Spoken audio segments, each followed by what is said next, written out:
What is up, YouTube? It's your boy Millzy, back on Hometown Commander. We're back for another episode of Hometown Opens, the show where we open product for you.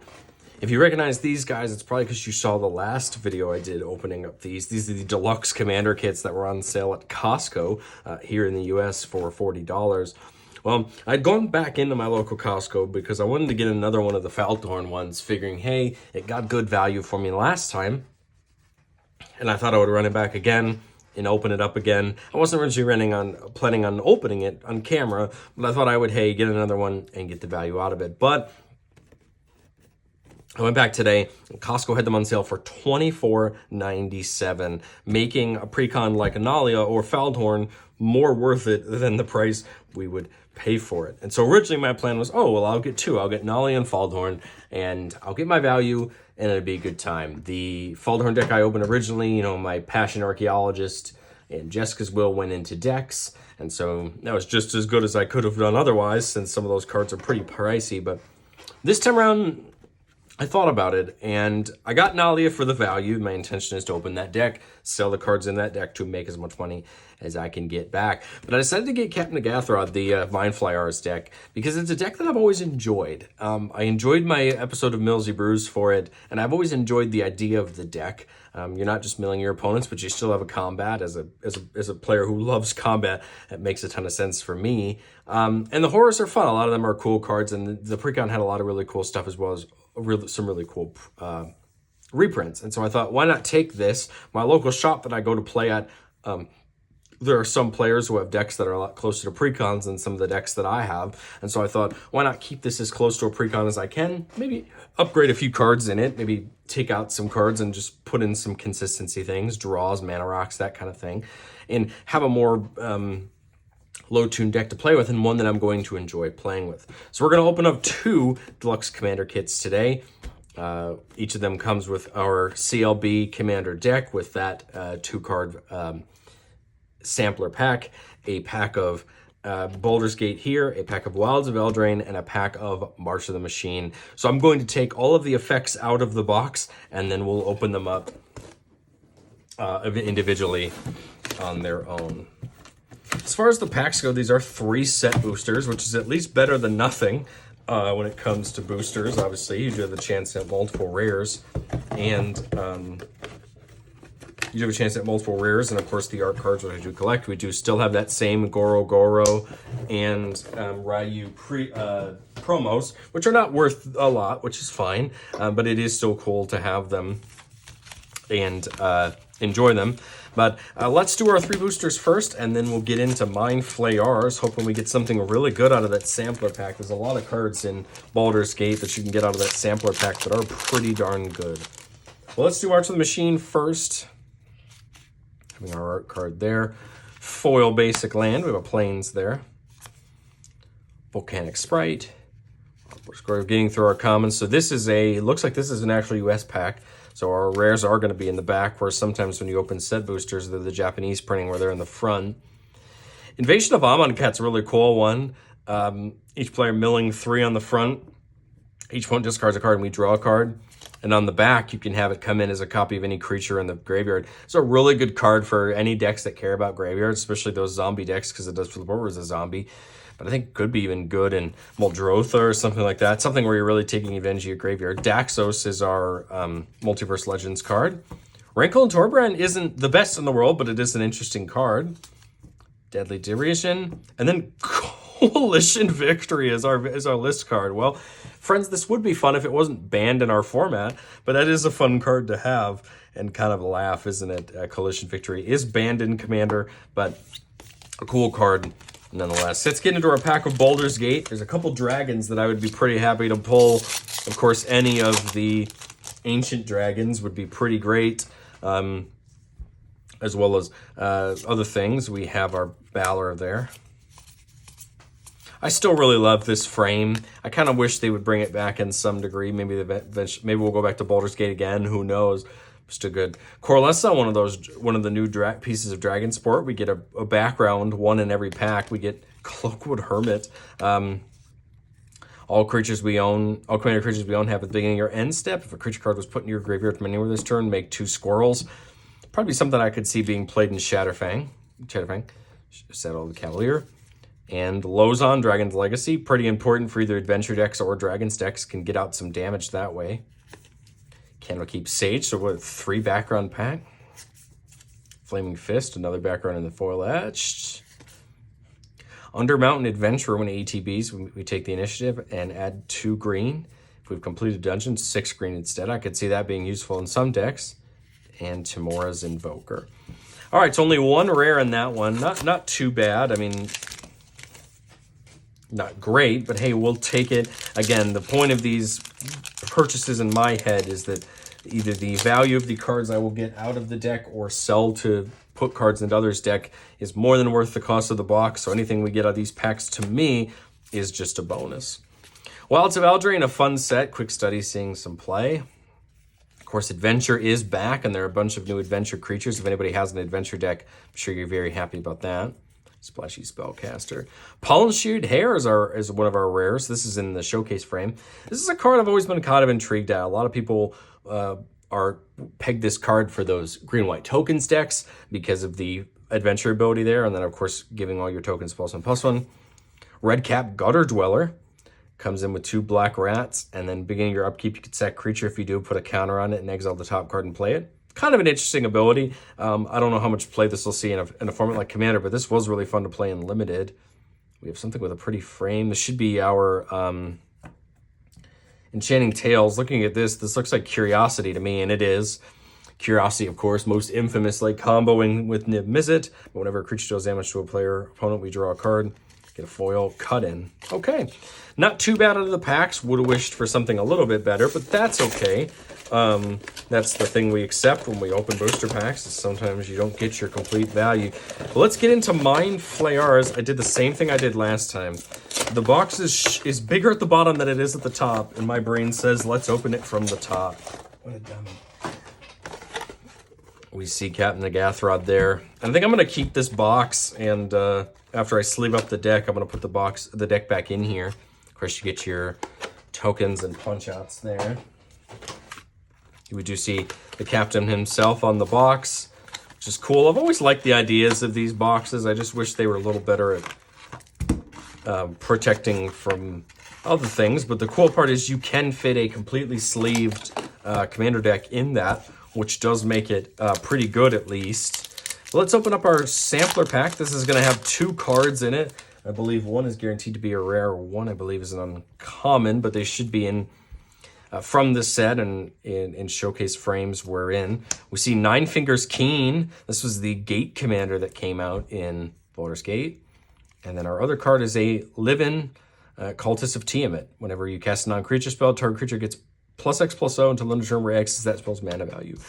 A card I've kind of always expected to see played more, especially in decks where you're playing a lot of spells. You know, it can definitely turn your creatures into threats pretty quickly when it comes to attacking. Again, the goal for this deck is to use it, to play with it, to enjoy it. And this is a deck I'm excited to play with. Captain Agathrod is a really fun effect. Horrors we control have menace. Whenever a horror we control deals combat damage to a player, they mill that many cards. And at the beginning of our end step, we can choose a target artifact or creature in an opponent's graveyard that was put there from their library this turn, and we can put it under the battlefield under our control. So mill our opponent's end, steal. It does come with the, just like all of them, you do have an alternate pair of a creature and a background. So we have Zelix, Sanity Flare. Whenever a player mills one or more creatures, we make a 1/1 horror. 1 and tap to have player mill 3 cards, and it comes with our background Haunted one. This is a really cool card. I like this one. Whenever this creature becomes tapped, it and other creatures you control that share creature type with them get +2/+0 and Undying. This makes it so you can attack with the captain as well. But hey, they have menace and they get a +2/+0 and Undying, meaning that if they die, they come back with a +1/+1 counter on it. If they didn't have one on it already, means that you can attack with your horrors for free and really not feel too bad about them dying, because they're going to come back and hit your opponents again. Drown in the Loch there is a great Dimir staple as far as cards go. We get the Mind Crank reprint there, one of the more expensive reprints in the deck. Good to see the Talisman as well. Lands, of course, things like Path of Ancestry are important to have in a deck like this, just for a little bit of scry. Getting into our new cards, Aboleth Spawn, Endless Evil's fun card. Brainstealer Dragon goes for a couple dollars. Getting able to play our opponent's things as well. Uchulan is always a card I liked. Power and toss equal to the number of crabs, oozes, and horrors you control. And beginning of your end step, exile up to one target creature from an opponent's graveyard. If you do, create a copy of it. Works really well with the captain when we're milling things and taking advantage of it. Hullbreaker Horror, pretty good reprint there. Whenever we cast a spell, return target spell we don't own to its owner's hand, or return a permanent to its owner's hand, getting able to bounce our things. Because the ley line there, allowing our things to have flash. Mind Flayer gets a reprint there from the, or a print there from the main set. Which I forgot in this set there was really no main set since everything is Commander legal. Black Market's a cool reprint there. When creatures die, you put counters on it, get that much black mana. Kind of a cool card. Never really been able to let it work for myself, but it's still a fun card on the list. Night Howler is probably one of my favorite creatures in this set. Getting +X/+X, where X is the number of creature cards in all graveyards, can turn into a pretty tough tacker for our opponents to deal with. Memory Plunder there, fun card, getting to be able to play something out of somebody's graveyard without paying its mana cost. Nemesis of Reason, milling the defending player for 10 when it attacks. Psychic Scrawler. Spellskite worth a couple dollars, and probably might be a card that I take out just to recoup some costs back. Darkwater Catacombs, lots of cool lands here. Again, Rogue's Passage isn't bad, giving a creature unblockable. Temple of the False God, not a card I really love, but bunch of lands there. There's our thick version of the captain and all of our tokens. What do you guys think of the Mind Flayer's precon? Is it a precon that you guys have had any interactions with, or you like or dislike? Again, I'm excited to play it. Maybe eventually, maybe it'll be a deck that I upgrade, but for the moment, it's just something I'm looking to keep as a precon and enjoy when you know, maybe players don't have more higher mid-powered decks. Just something we can take and play and have some fun with. All right, getting into our Nalia Party Time box, getting into our March the Machine booster. Haven't opened March the Machine in a bit, but still a set that's fun to play. I just did some limited the other day on Arena with this, and it was kind of interesting. I didn't think I'd really drafted very much during March the Machine. Another Invasion Almond Cat, look at that. We get Quende, Pride of the Ephemeref. Creatures you control with first strike have double strike, not a bad ability. Boonbringer Valkyrie, backup 1, first strike, lifelink, and flying. Backup 1 here is actually pretty good, being able to turn another creature to that for the turn. Thundering Squadron. And hey, Feldon the Third Path, a good card. Making a copy of something in your graveyard, except it's an artifact in addition to its other types. I like Feldon. Feldon's a great card. And can be useful in decks that care about your graveyard, especially those Jund decks that care about pouring things into their graveyard. Feldon does a good job at getting something back that you really care about. I don't recognize that art. Splashy Spellcaster, that's kind of cool. Full art planes there, happy to have it. I have a Elavir Auras deck that I'm trying to get all full arts. Or hey, Decadent Dragon, we'll take it. Great card in its own right. Whenever it attacks, get a treasure and gives you a little mini exile the top 2 in an opponent's library. Can look and play those as long as they remain exiled. A little bit of a steal. We see Compulsion, not the best of the Enchanted Tales, but kind of an interesting card. Oh, we get another one. What is it? Raid Bombardment. Okay, there's a little bit one of a better one, especially for, you know, those goblin decks and things like that. Whenever a creature with power 2 or less attacks, it deals 1 damage to the player or planeswalker it's attacking. Kindred Heroism is our foil there. Okay, not a bad pack there. Decadent Dragon, I think, is probably worth the cost of the pack. I don't know what it sits at right now, but I know it does still have some value. Especially if you're playing, you know, one of those treasure decks there. There's Mahadi, a card that's seen some play in those black-red treasure decks. Something like Prosper, Fireball, Thunderweave, Cloudkill, Wild Magic Surge, Eber Solo Maul, Colloquid Hermit, like we saw in the front of the pack. Ellen Harbreeze, Busybody, there in the etched foil, or in the fetched oil, foil etched version there. Zevlar, Allural Exile, a Grixis commander. 2 and tap. Whenever you cast your next instant or sorcery spell that targets a single opponent or permanent an opponent controls this turn, for each other opponent, choose that player or permanent they control, copy that spell, and copy the targets, and that copies the target or the chosen player or permanent. That's an interesting ability. I'm sure some people are using this to some degree to have some fun with single target spells. We get Straight Edition there, so just one rare. Nothing too big in that one, but that's okay. Definitely an interesting set of packs. You know, not as good as our last Deluxe Commander Kit opening, but still half okay nonetheless. Well, like I said, my goal with Party Time is to break this one down for value. Try to get as much as we can out of it. And there are a couple cards in here that we'll point out that make it more than worth the cost of this box. But let's go into our sampler pack. Haunted one in the extended art. There we go. From our Mind Flayers deck. A great card, and I do believe it's worth a good amount there in the extended art, but great card. Absolutely love that one. And then Marching Duodrone. Not a very good card, but I love the art on the showcase there. But hey, there we go. One of our sampler packs produced us something good. I will take it. I do believe the only precon now that I haven't bought is Furcrag, I think, of these Commander Legends precons. But I did have Furcrag in my Miram deck for a while. Folk Hero is worth $1 and some change, I think. Whenever you cast a spell that shares a creature type with this creature, draw a card. Great for any of those Tribal or Kindred decks, whichever way you call them. Here in this deck, Mother Runes is worth a teeny amount. It's worth at least something rather than nothing. Zulaport Cutthroat, great reprint there. D-Spark, great removal. We see Skull Clamp, one of the other big cards from the deck that holds some value. Always good to have another Bajuka Barb. Deep Gnome Terramancer, I believe, still holds a little bit of value from it being a popular card with its ability to get a plains whenever someone puts a land into their control once per turn. Seasoned Dungeoneer, I still think sees a teeny bit of value. But there's our big card. This is the reason we bought the precon. Black Market Connections got printed in the set.